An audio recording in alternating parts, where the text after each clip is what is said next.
Salut, désolé de te déranger. Comment ça va? euh...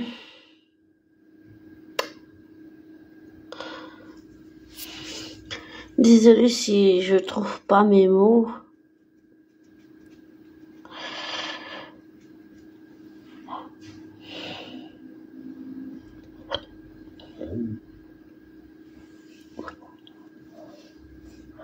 Et si je baille?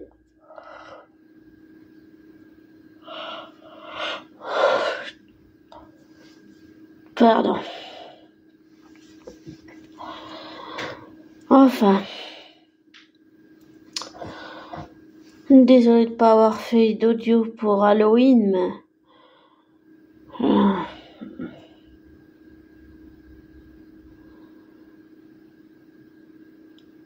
Je pense pas avoir vraiment de traits d'horreur à raconter ou de traits de Reddit à raconter.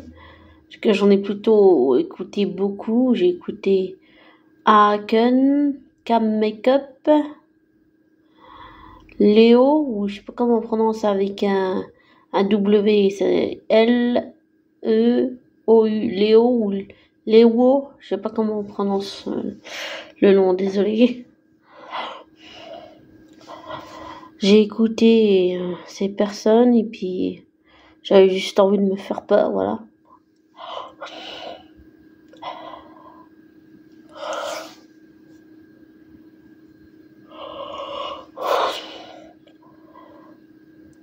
J'ai pas vraiment de traits de Reddit à raconter, à part le dernier audio où j'ai fini avec, comme j'ai dit, trait de Reddit ou trait d'horreur, je sais pas comment on appellerait ça.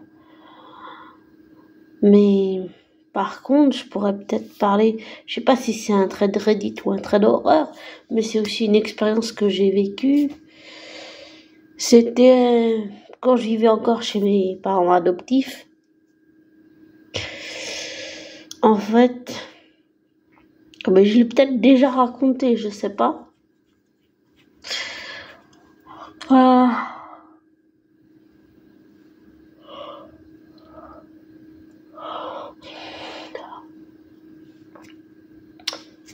En fait, j'étais un soir, je sais plus ce que j'allais faire vers la porte d'entrée, mais j'allais faire un truc.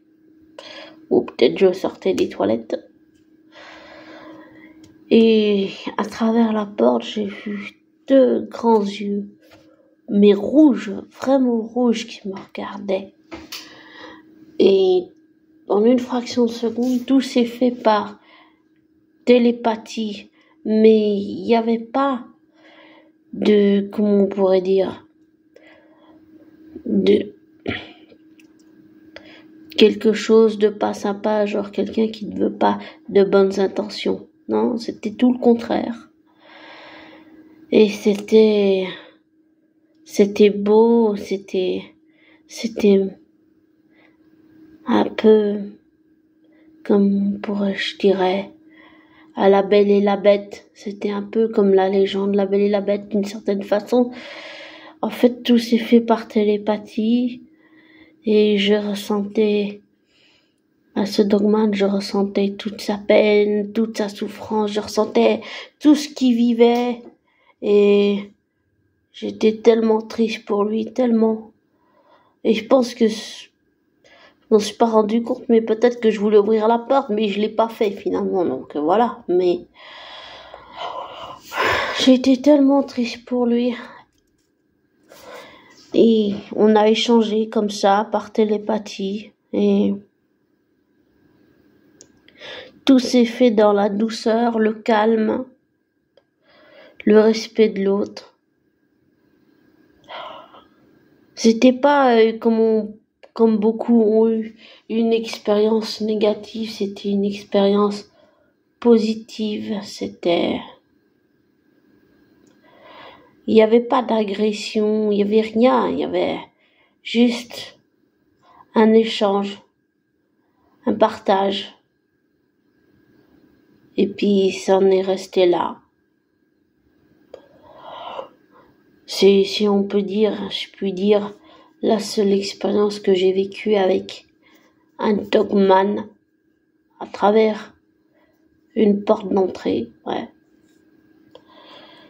Ça s'est fait comme ça.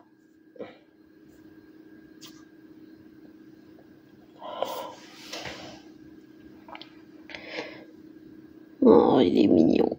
Il y a mon chat là qui est sur le bureau avec moi.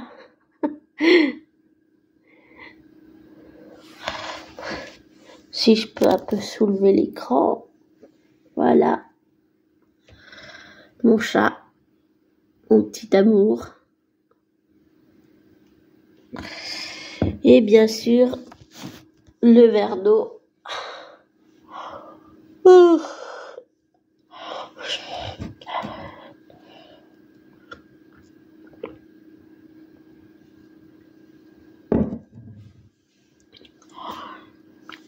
Et puis, après, c'est plus des expériences, on pourrait dire, paranormales que j'ai vécues. Voilà. Et puis,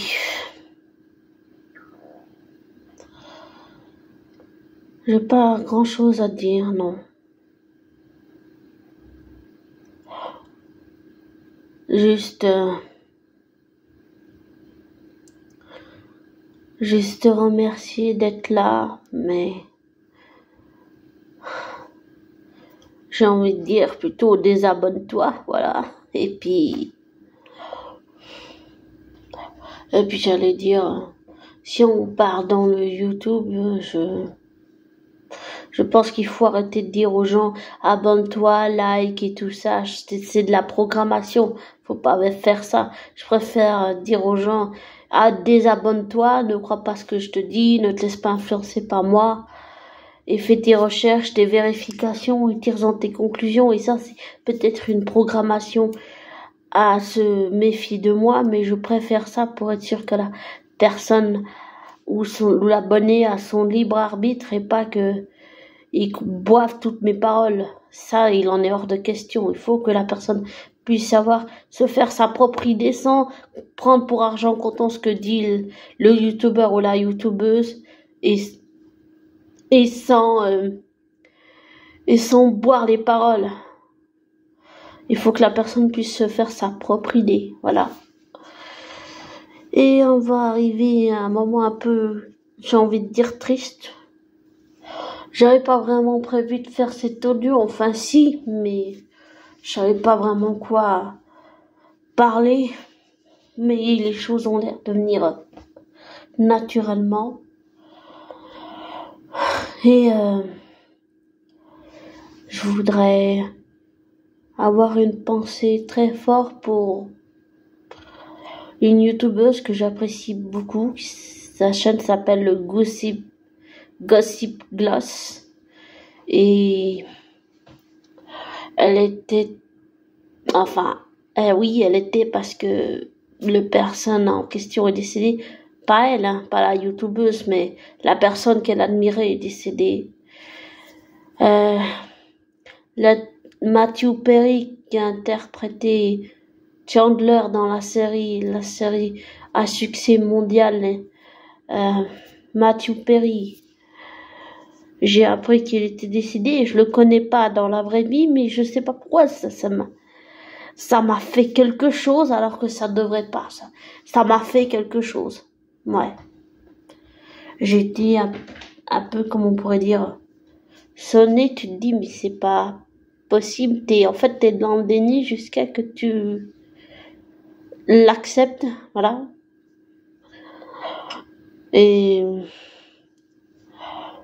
j'ai une pensée aussi pour la famille de Matthew Perry, pour tout l'entourage.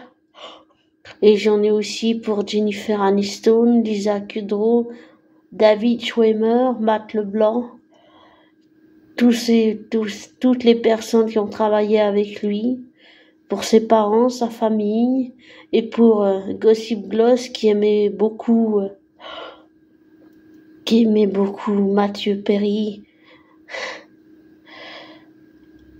Et c'était partout sur Internet, c'était partout sur YouTube. ça tournait partout.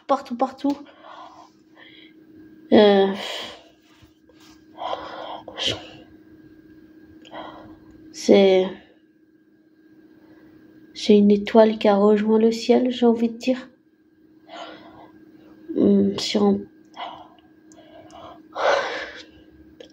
Je dirais ça dans mon ressenti à moi, je dirais dans le sens mélancolique et triste, c'est une étoile qui a rejoint le ciel. Mais c'est en même temps triste, mais c'est en même temps beau et magnifique. Voilà.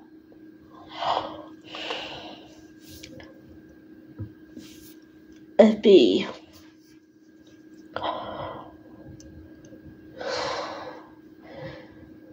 comme j'ai déjà aussi, comme beaucoup de gens à travers le monde, perdu des proches, que beaucoup, je sais que ça fait très mal émotionnellement, ça fait très mal. Et j'espère, enfin j'ai envie que les choses s'arrangent pour la terre entière. Et là, on va partir dans autre chose. 2 minutes.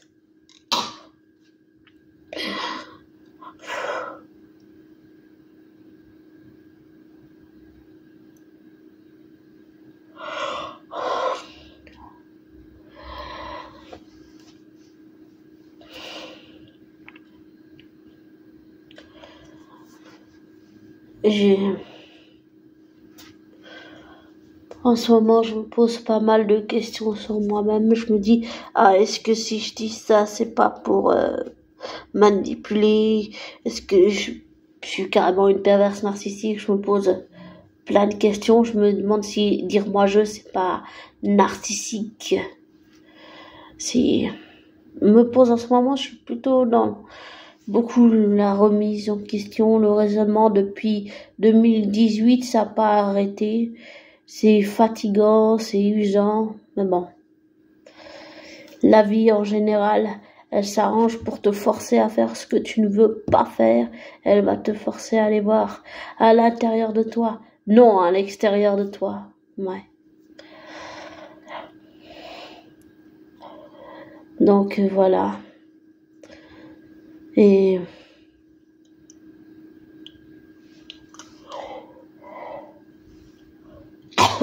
pardon.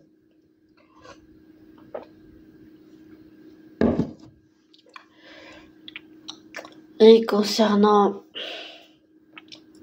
ma flamme jumelle qui ne m'appartient pas et que je ne lui appartiens pas d'ailleurs, on s'appartient ni l'un ni à l'autre.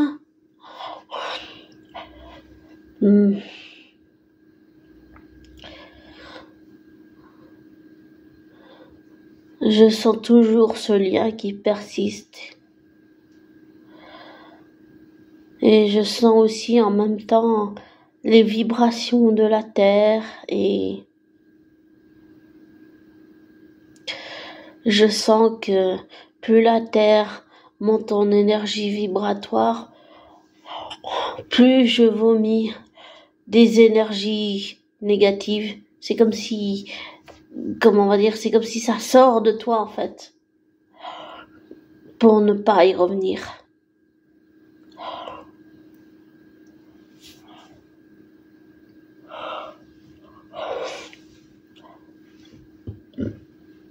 Et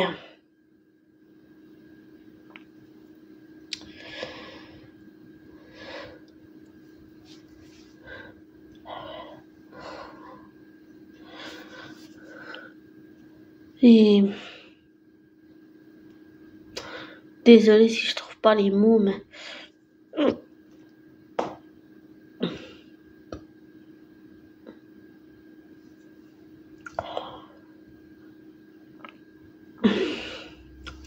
je regarde aussi en ce moment pas mal de True Crime. J'aime beaucoup les vidéos de Mike Skies et Victoria Charlton. Et mon rêve, ce serait qu'ils fassent une collaboration ensemble. Je les imagine bien faire une collaboration. Je ne sais pas pourquoi. Mais l'idée me plaît en tout cas. Ah, ce serait mon rêve. Je trouve qu'ils ont une façon de raconter. Pas seulement professionnel, mais personnel et intime. Mais je trouve que leur style se marierait bien ensemble. Voilà. Après, c'est qu'une idée que je dis comme ça. C'est un rêve que j'ai envie. Après, voilà. On est plein de rêves.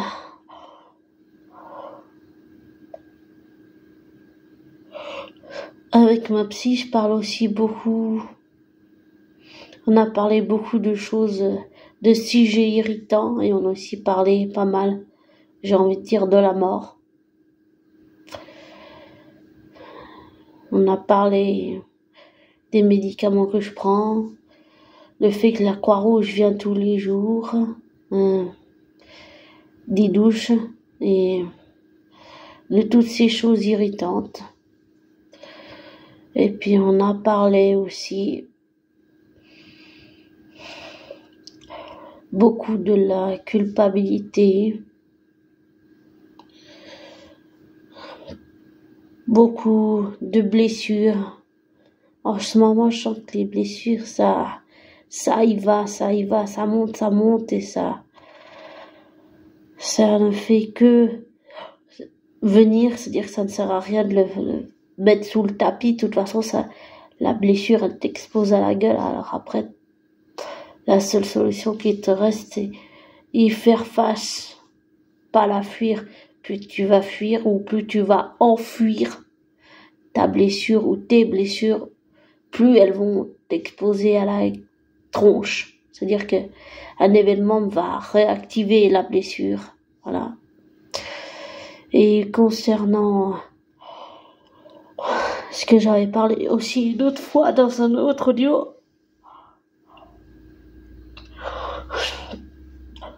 la dépendance affective que je sens toujours liée à Alexandre qui a sa chaîne YouTube, la critique de Néo, et par rapport à Tom Hiddleston, un acteur on se connaît pas non plus dans la vraie vie, ni la critique de Néo, ni Tom Hiddleston. Pour le moment, un jour, je pense, je les rencontrerai en vrai, mais pour le moment, je les connais pas en vrai. Un jour, oui. Pas pour l'instant, mais je pense que ça va arriver. Après, c'est qu'une pensée, voilà. Je la ressens toujours, cette dépendance affective. Et c'est ce qui me fait encore poser plus de questions.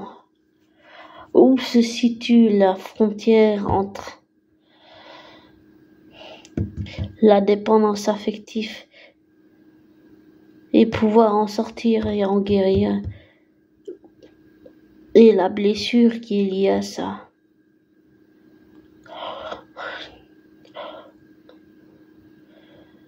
Et ne plus non plus, j'allais dire, si on peut dire, subir, je sais pas, j'aime pas dire les attaques de l'ombre, mais subir le chantage, la manipulation.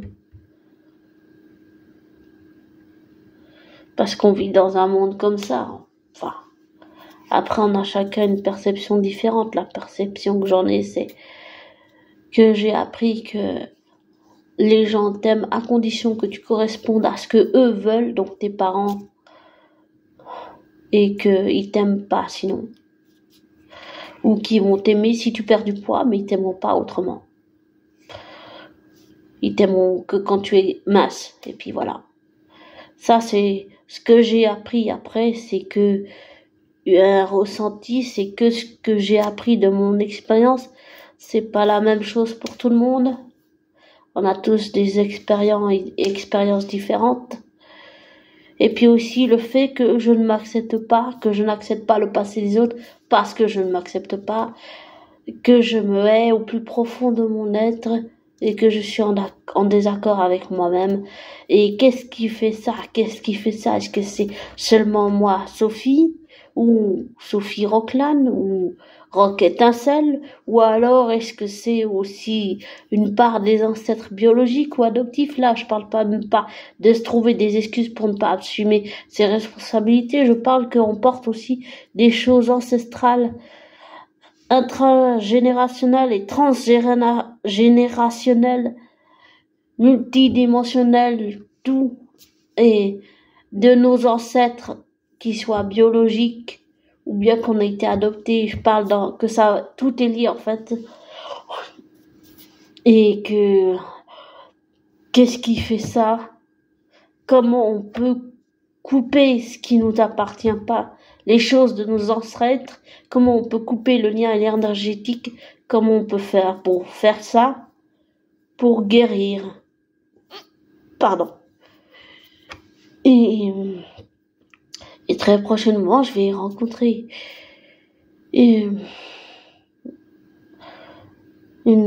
quelqu'un et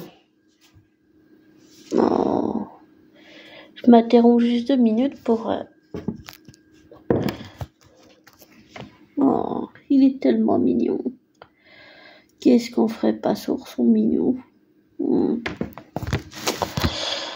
Enfin, pour revenir aux ancêtres ancestrales, qu'est-ce qui fait ça? Comment on peut couper le lien? Et comme je dis, je pense avoir trouvé et rencontré quelqu'un qui va peut-être pouvoir m'aider. J'ai peut-être fait un audio sur ça à propos de cette personne. Et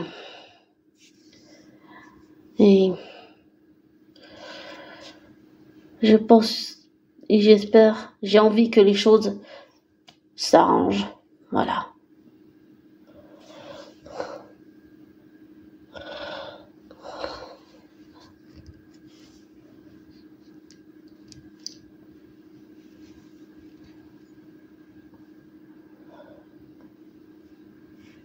Oh.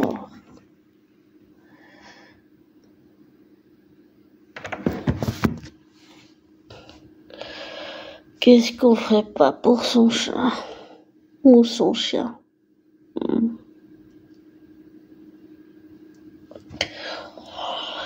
Enfin. Voilà, désolé que l'audio il fait un peu long. Bon, je vais te laisser et comme je te dis toujours, ne prends pas pour argent comptant ce que je te dis, ne te laisse pas influencer par moi. Fais tes recherches, tes vérifications et tire-en tes conclusions après. Et je te souhaite une belle soirée. Et prends soin de toi.